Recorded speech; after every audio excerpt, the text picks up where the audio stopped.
সিনেমার সঙ্গে হিন্দি কোনো ছবি মুক্তি পেলেই সংকটে পড়ে যায় টলিউড। তবে টলিউড অভিনেতা দেব ও অভিনেত্রী শুভশ্রী গাঙ্গুলির আসন্ন সিনেমা ধূমকেতু পাল্টে দিতে চলেছে দৃশ্য। এবার এই তারকা জুটি চমক দেখাতে চলেছেন।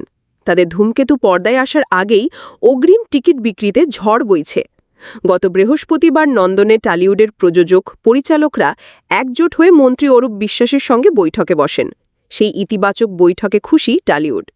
দেব ও শুভশ্রীর বহু প্রতীক্ষিত সিনেমা ধূমকেতু মুক্তিকে সামনে রেখে বিশেষ বৈঠকটি করা হয়।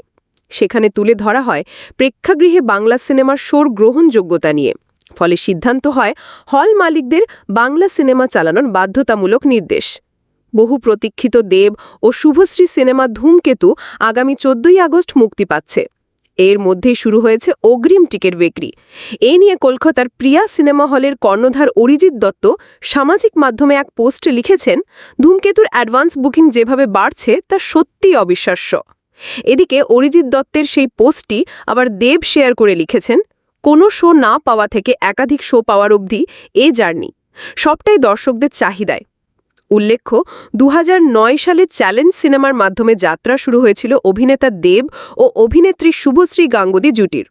এরপর তারা একসাথে উপহার দিয়েছেন পরাণ যায় জলিয়ারে, রোমিও, খোকাবাবু, খোকা 320-র মতো অসংখ্য সুপারহিট সিনেমা।